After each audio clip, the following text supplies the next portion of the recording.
While I said I never really got into Shrek and I always sort of thought it was an overrated comedy, Shrek 2 I think is one of the greatest comedies ever made.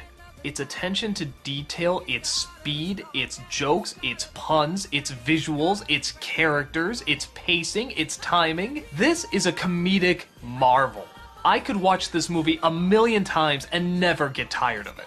When I saw the first Shrek film, this is the movie I thought I was gonna get. It turns out I just had to wait a flick later. But you know what? It's still worth it. The story? Shrek and Fiona are now both ogres. Yeah, kind of spoiler from the last film. Who are now off to visit her parents in order to get their blessing.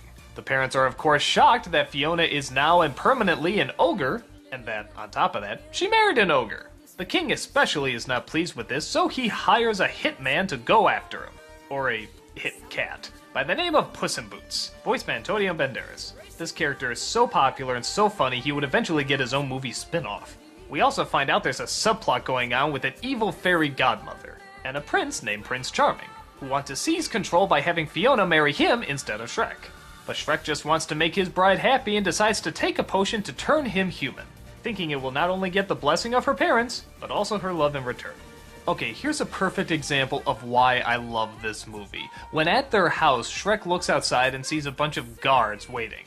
All they have to do is play these royal horns and the guy has to read his message. But instead, they do this.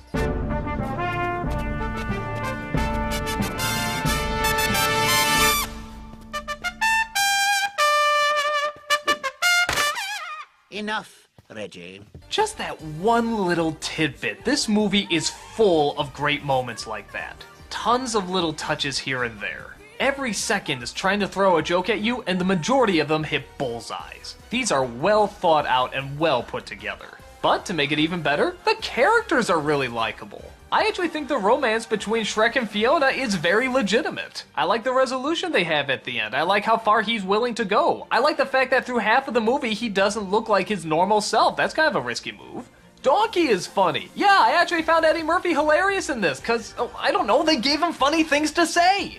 They also continue those great ideas with the fairy tale world, like they go to Far, Far Away, which looks like Beverly Hills. There's a low-down bar where all the fairy tale villains hang out, called the Poisoned Apple. Isn't that a great name? The villain is a great villain, and her plan is really pretty diabolical. The climax is one of my favorites, with a little bit of a wink to Ghostbusters and one hell of a great song number. This is one of those scenes where I was invested, excited, and laughing the whole time. I've talked about it before in the past. I don't even know what else to say about it. It's just so good. And if you really get angry at me for not thinking Shrek is one of the best comedies of all time, take some comfort in that I think the sequel is. It had great heart, it had great comedy, it had a great story, it had great characters, it had great animation. It's just great.